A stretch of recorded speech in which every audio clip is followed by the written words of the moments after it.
which is why do we die of cancer? And that's often because it's diagnosed too late, because we have to wait for symptoms to know that something is wrong, and we don't have access to early detection methods, because early detection is what makes the difference if we are to cure cancer.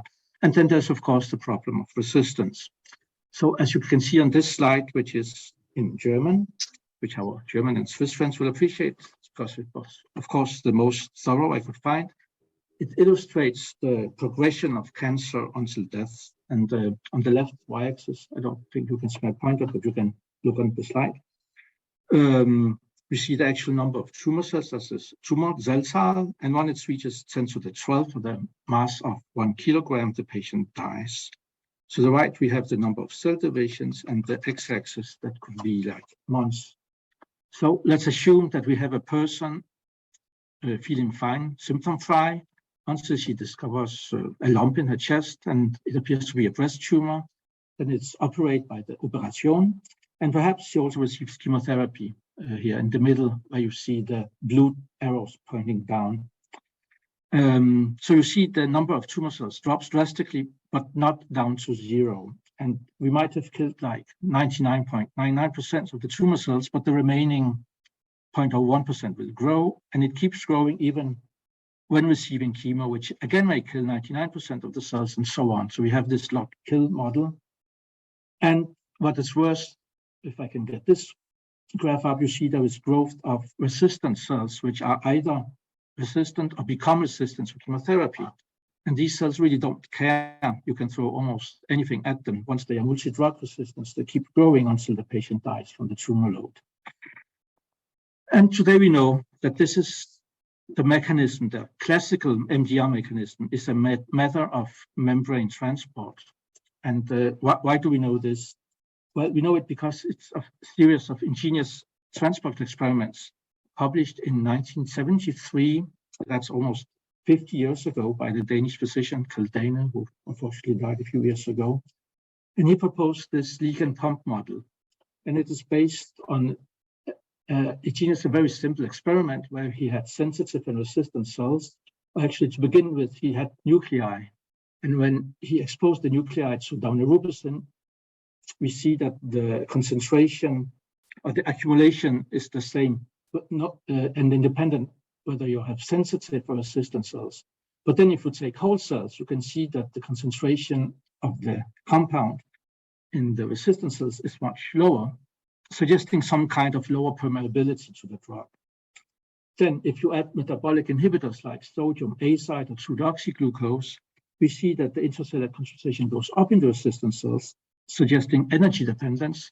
And if you add a structural analog of daunorubicin, such as N-acetyl-daunomycin, we also see enhanced accumulation in a competitive way, suggesting that there is a competition for an efflux pathway. And then finally, if we add some unrelated drugs like bimblestin or many other compounds to the cells that are cross-resistant, we see the same effect, again suggesting some kind of competition in the resistant cells. And to explain these observations, Dane proposed this simple leak and pump model, as you see on the upper right, where the drug enters the cell by passive diffusion. Per definition, is diffusion passive, but before it can reach the nucleus, it is pumped out by an active mechanism. And this figure you see with this drawing is from the Journal of NIH Research, which in 1994 nominated Dane's discovery of multidrug resistance as a milestone in the history of cancer research.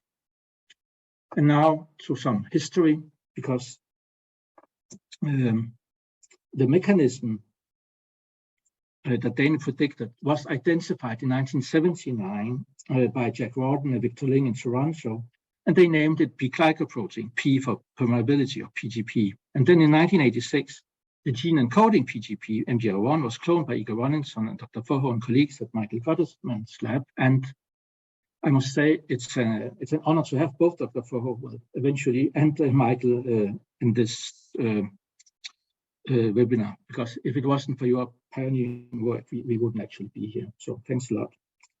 Now that the gene for PGP had been cloned, it didn't take long to show that if you transfect sensitive cells with the MDR gene, they become resistant. They acquire the full phenotype of multidrug resistance, and this was so the ultimate proof that PGP can cause MDR. And then once the sequence was known, the gene sequence, the primary and secondary structure of the protein and the proteins in this family could be deducted. And as you can see, I have shown here 3 members of this ABC or ATP binding cassette superfamily of transporters. And in my opinion, these are the 3 most important ones. So on the top one, you have MRP1, which has an extra transmembrane domain here. And then in the middle, we have P-glycoprotein, ABCP1, which has these 2 homologous halves, suggesting some evolution from a single half structure by gene duplication. And at the bottom, you see ABCD2, or MXR, as we call it in Dr. Verhoeven and Susan Bates, back in 1998, where we found this protein. It's a half transporter, and it needs to homodimerize to form a functional protein. So each of these transmembrane domains typically consist of 6 hydrophobic alpha helixes, and they associate to form this hydrophobic core that binds to and moves compounds across the membrane. And very efficiently so, as you can see from this live confocal microscopy time-lapse of, on the left hand, S1 colon cancer cells, which are sensitive to mitoxanthone. So this is accumulation of mitoxanthone within minutes in the nuclei of these cells.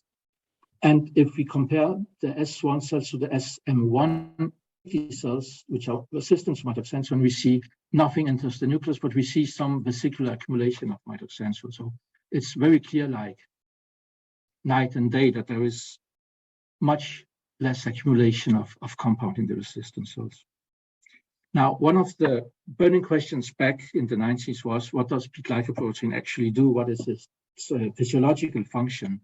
And to answer that, the obvious solution was to generate knockout mice. And this was done by Alfred Schinkel in Piet Borst's lab at the Netherlands Cancer Institute. And the problem with these mice was apparently that they had no phenotype. So they seemed to be quite happy without P-glycoprotein until one day, Alfred got a message from the animal facility that all mice were dead. And when their caretakers were asked what they had done, they replied, nothing. Well, except that they have sprayed the cages with a pesticide called ivermectin because of mite infestation. And then it appeared that ivermectin was lethal to the knockout mice because they accumulated 100 times more of it in their brains than the wild type. So the problem was solved. PGP is a major part of BBB, or the blood-brain barrier. And it's essential for keeping large hydrophobic drugs out of the brain. And it's also expressed, we know now, in the testes and placenta and the gut and the liver and the kidney, where it mediates excretion of xenobiotic compounds or other substrates. So PGP plays a very important role in pharmacokinetics, as we know today. And actually, it's not only knockout mice that are hypersensitive to ivermectin, also many dogs, such as collies like this one, have the MDR1 deletion. And as veterinarians say, white feet don't treat because it's killing your dog. So we know that ABC transporters are important, but do we know all about them? And well, the answer is no. There's still some questions that we would like to address, and I've just listed some of these. How does transport actually take place? What can explain the extremely broad substrate specificity? How do chemosensitizers interact with PGP? How is energy coupled to the translocation? And what is the actual structure of P-glycoprotein? Because do we have a high resolution crystal structure? Not yet, as far as I know. And is there more than PGP to MDR? And we know there are other proteins, other ABC transporters involved. So I will just show you another slide where I spent a few years, like 20 plus, testing some of the different models for the function of P-glycoprotein. And I will not go into detail to these. Some of them are quite exotic, but I will just show you my favorite model, which is on this slide, where you see first the pumping. This is a classical pump, pumping a conventional pump, pumping a substrate across the membrane bilayer. Then we have the flipase model, which shows that this hydrophobic drug first intercalates between the lipids in the inner lid plate of the membrane, and then PGP flips it, or rather it's a floppase, because from the inner to the outer membrane, it flops it out to the outer leaflet. And then the vacuum cleaner model, which is a variant of the flipase model, again, the drug enters the lipid bilayer and then partitions, and PGP acts as a phase separator, removing the drug out of the membrane directly. And in favor of this vacuum cleaner model, there was a very elegant experiment from Raviv et al., again from Michael Gottesman's lab, showing that if you label sensitive cells with ENA, which is a photosensitive probe, together with doxorubicin, you get like even labeling of the membrane. So this is a autoradiogram showing this. But if you label resistant cells, all the radioactivity due to the photolabeling, when you incubate together with doxorubicin, is concentrated in one single protein, and that is P-glycoprotein. I think that's an extremely elegant experiment. So, yeah, calcine is another favorite of mine when you want to study transport, because it's not fluorescent in the AM ester form, but once it enters the cell, it becomes highly fluorescent, and PGP pumps it out even before it enters the cell, again, suggesting that transport takes place within the cell membrane, which I think Anna Seelig will tell you much more about in a few minutes. Now, let's, in the interest of time, skip forward to the ATPase function, which we can study. And we know that it's very sensitive to detergents, to lipids. It has a high basal activity. Maybe it's working as a floppase. It can be stimulated by drug. It can be inhibited by drugs. It has these ATP binding motifs. And we can make a whole stamp collection of ATPase profiles characterizing different compounds that can both activate and inhibit the ATPase activity of P-glycoprotein. So we know today that this is the model I got from Suresh Ambudkar, again from Michael's lab, that the catalytic cycle of P-glycoprotein can look like this, where you have a closed conformation and an open conformation, where you can trap the conformation by vanadate, and you can actually study what's going on in each of these steps. I will not go further into this, but just show you the, well, almost last slide, that we have an idea based on homology modeling of how this structural change takes place from this high affinity unformed, and then the drug enters in the middle of the cavity, so the ADP-bound low affinity off form where the drug can, a compound, leave the membrane again. Again, thanks to Suresh for these homology models. Then I just have one slide to show from our colleague Richard Callahan, who is not with us today, but he has an important point or several points to make, that it can be hard to publish P-glycoprotein resistant studies because of objections.